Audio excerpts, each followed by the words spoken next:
right, happy Sunday morning to you, Johnny Mira. It's once again time for our Sunday morning public access programming here on our 6 radio stations on the island of Oahu, which would be Oldies 101.1. We have 101.5 FM, 103.9 FM, 107.5 FM, 97.1 FM, and 96.7 FM. And we're also available via your smart device at hawaiistream.fm.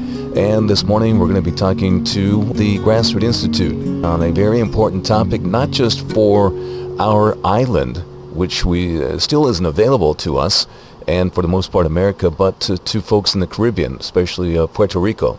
Just went through some very, very bad weather. And joining me this morning from Grassroots Institute is Jonathan Hilton, a research associate. So great to have you along on this Sunday, Jonathan. Yes, it's great to be here, Johnny. Thank you for having me on your show. No doubt. It is the Jones Act. And we discussed this, I would say, about 6 months ago or so, at least me and Lee.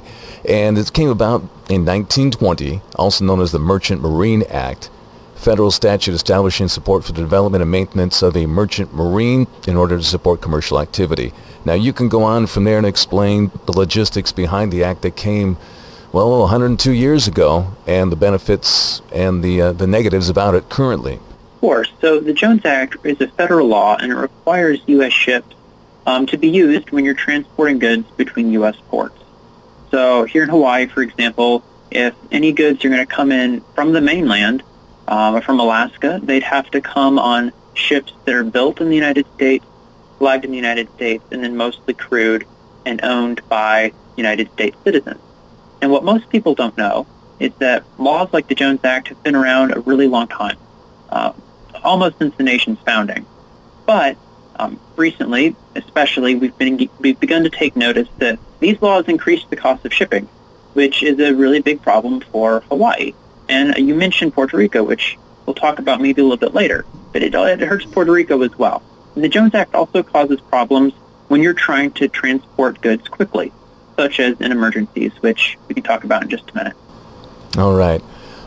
So the Jones Act came about. I'm not sure of the one that you would refer to prior to that coming about since the founding of the nation. Do you have the name of that one? The act that came before? No. Okay. The Jones Act is the most recent name for what are called cabotage laws. Okay. But those previous laws had all sorts of different names, but none quite as memorable and easy to remember as the Jones Act. Okay. It's been in the news, and as you mentioned, with the supply chain issues we had recently. Now, before we talk about anything else, could you explain just basically what the Jones Act is again, if you could? Yeah, for sure.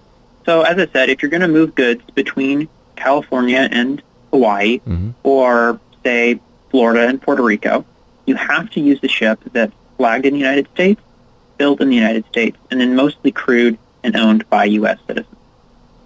Okay, and would that increase the cost of shipping, and, why would that? And what's the problem, of course, here for that? Of course. It would increase the cost of shipping, and the big reason for that is that ships that are built in the United States can cost a lot more than ships that are built in other countries, like South Korea or Japan. For example, if you want to build an oil tanker in the United States, you have to be prepared to pay 3 or 4 times more than building that oil tanker in, say, an Asian shipyard. And 3 or 4 times more in this context equates to hundreds of millions of dollars. So once ship owners buy a ship that's this expensive, they have to make up for that money somehow. So that gets translated into higher freight rates for everyone who depends on those ships. So it's a really big problem if you live in Hawaii or Puerto Rico and you depend on ships for a lot of your goods.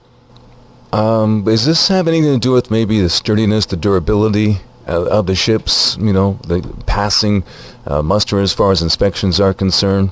I haven't really heard that talked about in this discussion yet. Are they cautious about that? So you would think that maybe if a ship is built in the United States and costs a lot more money, it's going to be a better quality ship. But that's not really true. Now, the Coast Guard does have laws in place that regulate safety for ships. And so, for example, if you could use a foreign ship, and you could use that foreign ship in domestic transportation, that foreign ship would be subject to the same laws that U.S. ships are subject to that have nothing to do with the Jones Act. Mm-hmm. And actually, because U.S. ships are so expensive, again, 3 to 4 times more expensive than other large foreign ships, U.S. ship owners often keep these ships on the water a really long time. So actually, U.S. ships are a little bit more dangerous, a little bit more unsafe than foreign ships because most of the time they're a lot older. I see. Jonathan Hilton joining us, research associate with Grassroot Institute of Hawaii, Grassroot Institute Hawaii. And you can find the piece on the Jones Act real easily if you go to issues. And it's right there. It says Jones Act, and it's grassrootinstitute.org to find that. So there's a few issues dealing with the Jones Act, and it's right there available to you at grassrootinstitute.org. Now, we just discussed Puerto Rico at the top. How did the Jones Act affect Puerto Rico, I guess, recently? Yes, so about 2 weeks ago, Puerto Rico was struck by Hurricane Fiona. Hurricane Fiona caused pretty severe damage on the island. About 24 people were killed as a result, and the hurricane knocked out the power for almost everyone on the island. It took them quite a while to get the power back on, and some residents still may not have power. So the Jones Act came into play because a foreign-flagged ship that was flying the flag of the Marshall Islands, the name of the ship was the G.H. Parks. This ship stopped outside of Puerto Rico with 300,000 barrels of diesel fuel to help with the recovery effort. But it couldn't unload those barrels because it picked them up in Texas. Mm-hmm. So as you know, moving any goods in the United States, so just from Texas to Puerto Rico, you'd have to comply with the Jones Act. And this ship didn't comply with the Jones Act. Okay, how'd the feds respond with this thing? I know the president sometimes waives the Jones Act after natural disasters. Was the Jones Act a problem this time around? Yes, it was. For this ship, the G.H. Parks, to drop off this fuel, it would have needed a Jones Act waiver. And so this is what a lot of media outlets and people in Congress pointed out after Hurricane Fiona hit Puerto Rico. So you might remember 5 years ago, I think it was, when Hurricane Maria hit Puerto Rico. Now, Hurricane Maria was a lot worse than this most recent hurricane. Hurricane Maria killed almost 3,000 people. It caused billions of dollars in damage. And actually today, Puerto Rico, before the most recent hurricane, they were still in the recovery process for Maria. Mm-hmm. So their economy was still not doing real well. A lot of the infrastructure had been damaged and hadn't been fixed. So the Jones Act was one reason why Puerto Rico was actually recovering so slowly from the previous hurricane, because the Jones Act cost Puerto Rico's economy hundreds of millions of dollars each year.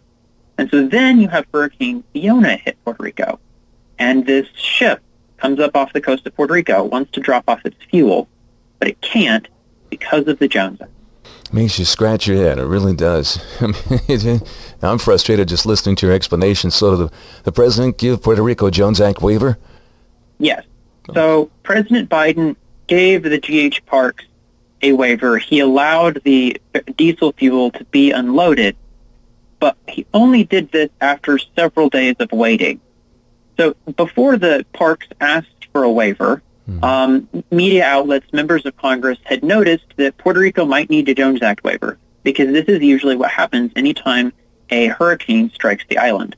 So actually a group of 8 Democratic U.S. representatives asked President Biden to waive the Jones Act after Hurricane Fiona hit. They asked that he waive the Jones Act for an entire year, and they were joined by the editorial board of the Boston Globe. And then after the G.H. Parks asked for a waiver, which I believe was on September the 25th, the media buzz grew even louder. So a bunch of other media outlets joined the party. They asked that President Biden give a waiver for Puerto Rico.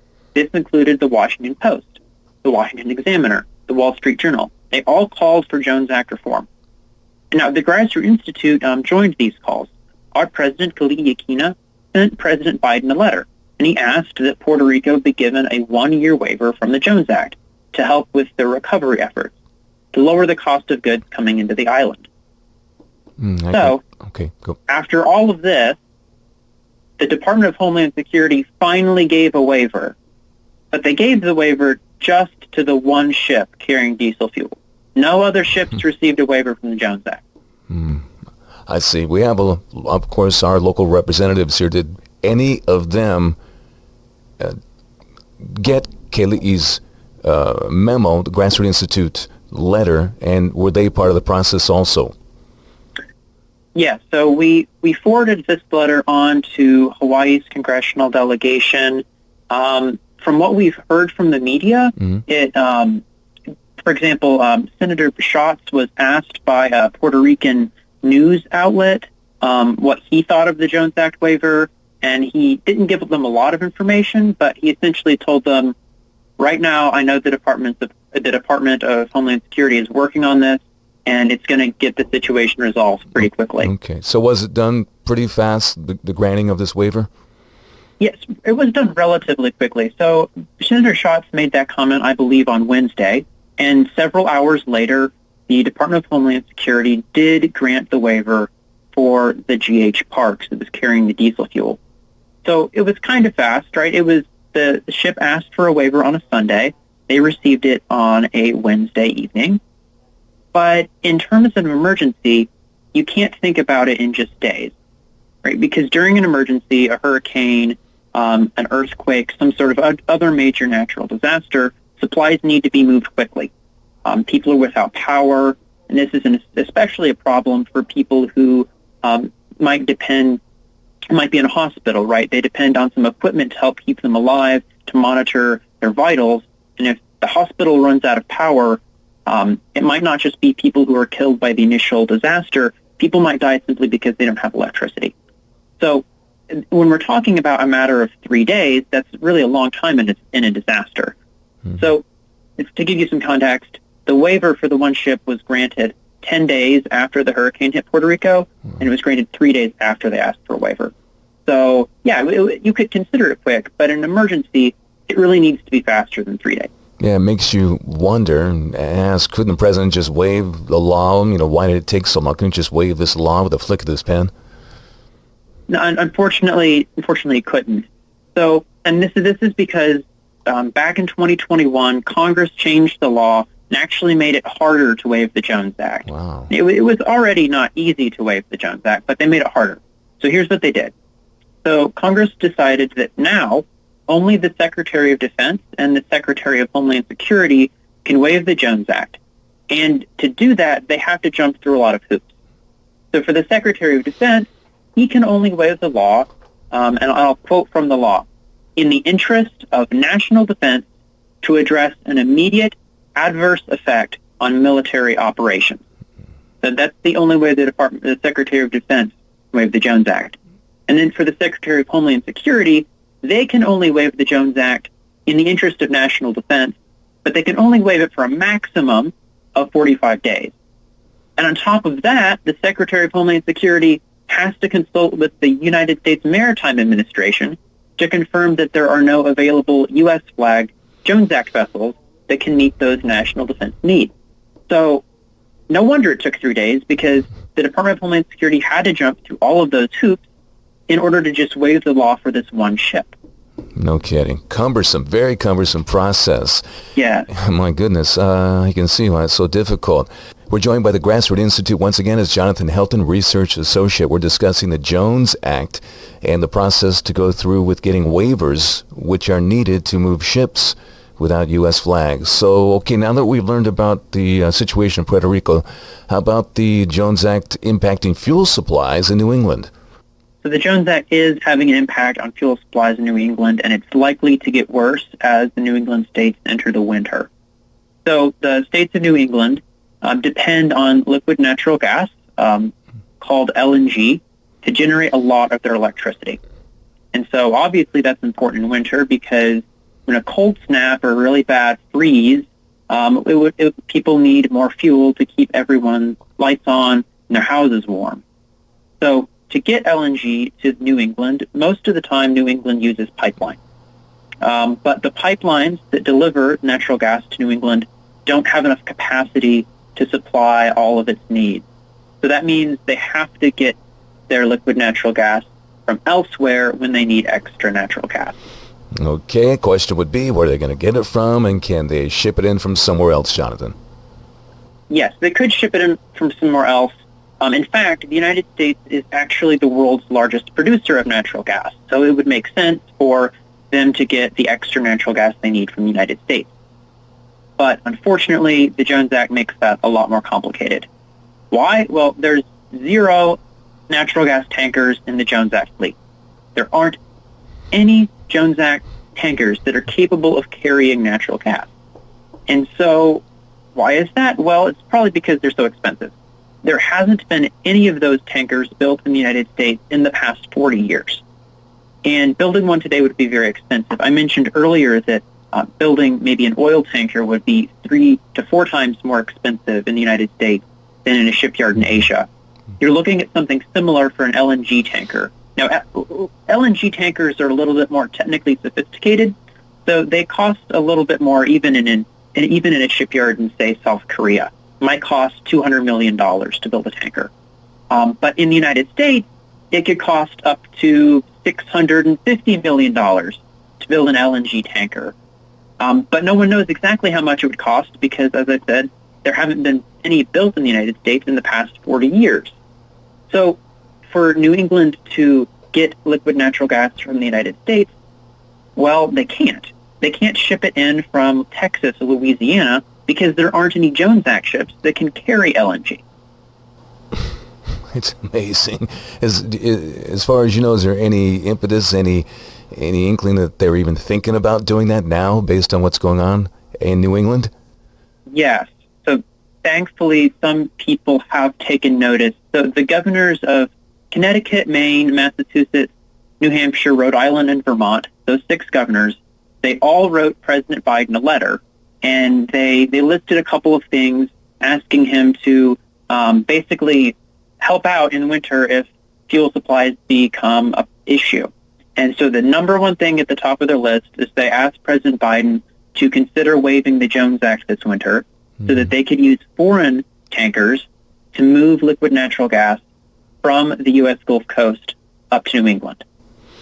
Okay, and in years past, they actually did that. What did they do instead? And, of course, why is this a problem now? Because I believe they did that in the past. Yeah, so, this is a problem now, especially because all of the global instability, especially since Russia has invaded Ukraine. So when Russia invaded Ukraine, you saw prices for energy skyrocket. And then on top of runaway inflation, you have both of those things together, the global fuel supplies are kind of unstable. And so this winter especially, New England wanted to make sure it could have a reliable and relatively less expensive supply of natural gas. And so that's why they asked for the waiver this year. Now, in past years, what ended up happening is that states in New England don't get a Jones Act waiver. Instead, they sometimes move the liquid natural gas in by train. That's what I've heard some people saying. But one thing that they've done, which has caught the media's attention before, is that sometimes New England has imported natural gas from Russia. Mm-hmm. This happened back in 2018. Now, the United States has banned oil from Russia and banned a lot of other things from Russia in response to the conflict. But, you have to think of that image, right? The Jones Act is supposed to benefit U.S. national security. And here we are, because of the Jones Act, New England is buying natural gas from Russia. That's not a very good image right there, for sure. Oh, not at all. Not at all. And, it's reminiscent of Hawaii doing that, right? We were importing natural gas from Russia and other countries because it made it more expensive to tap in and ship it in America. Yes, for sure. Okay. So what are the New England states doing about this? Has anyone other than the Grassroots Institute taken notice? Because you folks have really been out front and center with this for quite some time now. Yeah. So thankfully, as I said, the governors of the New England states did write President Biden that letter. Yeah. In response to that letter, the governors met with the Secretary of Energy on this issue, and the Department of Energy has essentially said that yes, we will consider waiving the Jones Act this winter if things become a problem. So they were really not committal about this. And as I said right earlier, waivers are really hard to get. So even if the Department of Energy wanted to give a waiver, they'd have to go through those hoops to get either the Department of Defense or the Department of Homeland Security to issue a waiver. So will New England get a waiver this winter? We don't know. I'm sure if the winter is really bad, there's a heightened chance of that happening. All right, Jonathan Helton, Research Associate with Grassroot Institute of Hawaii, grassrootinstitute.org, for the great research work on the Jones Act. There's several papers written about that. Jonathan Helton joining us from Grassroot Institute of Hawaii. And speaking of Hawaii, we've spoken of New England, Puerto Rico. Now, what about Hawaii? Has anything changed here? Well, so there hasn't been a natural disaster in Hawaii, thankfully. And for good or for bad, that's when most people in the media focus on the Jones Act, when the weather shows how bad the law is. So the Jones Act is almost always a problem for moving supplies in areas that have been affected by natural disasters, which is kind of ironic because the Jones Act was intended to supply a fleet of ships that the United States could use during emergencies. But it hasn't followed through on those intentions because there's only 93 large ocean-going ships in the Jones Act fleet. So Hawaii still is suffering from higher shipping costs because of the Jones Act, but I mean, recently there has not been a major event that has happened in Hawaii that would draw media attention to it. I mean, thankfully there hasn't been a bad earthquake or any kind of hurricane that struck the island. If something like that were to happen, you can bet that some people in the media would notice and they'd say, well, what about a Jones Act waiver for Hawaii? But something like this did happen earlier this year, as you recall, when Hawaii stopped importing Russian oil. Then many in the media noticed that the Jones Act was a problem because the Jones Act was making it too expensive for Hawaii to buy oil from the United States, and so we were having to import it instead. Yeah, good point.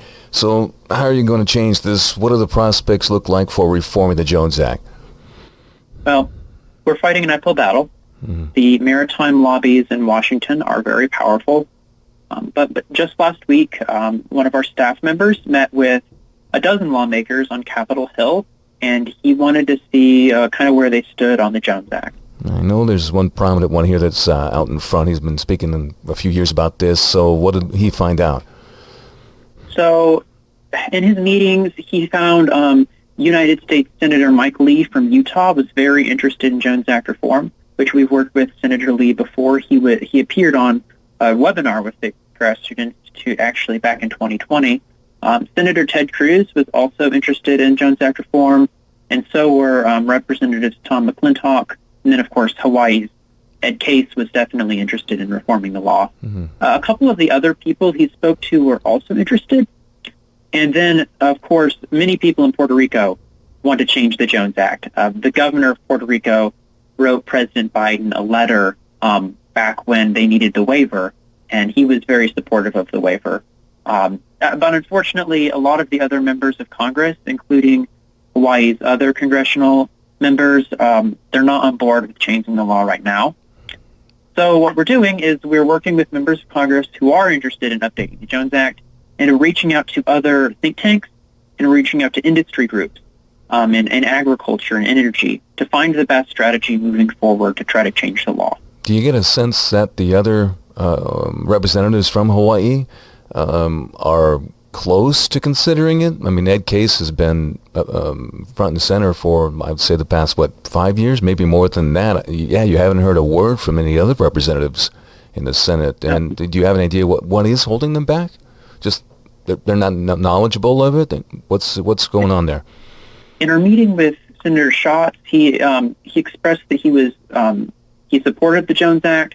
I think part of that has to do with Matson, which is generally interested in keeping the Jones Act around, being based in Hawaii. Okay. I think there's a case to be made that the Jones Act harms Matson because anytime Matson needs to buy a new ship, has to pay a lot more money to do that in a United States shipyard than it would if the Jones Act, at least the build requirement, weren't around. So I think that has a lot to do with it, unfortunately. Got it, yeah.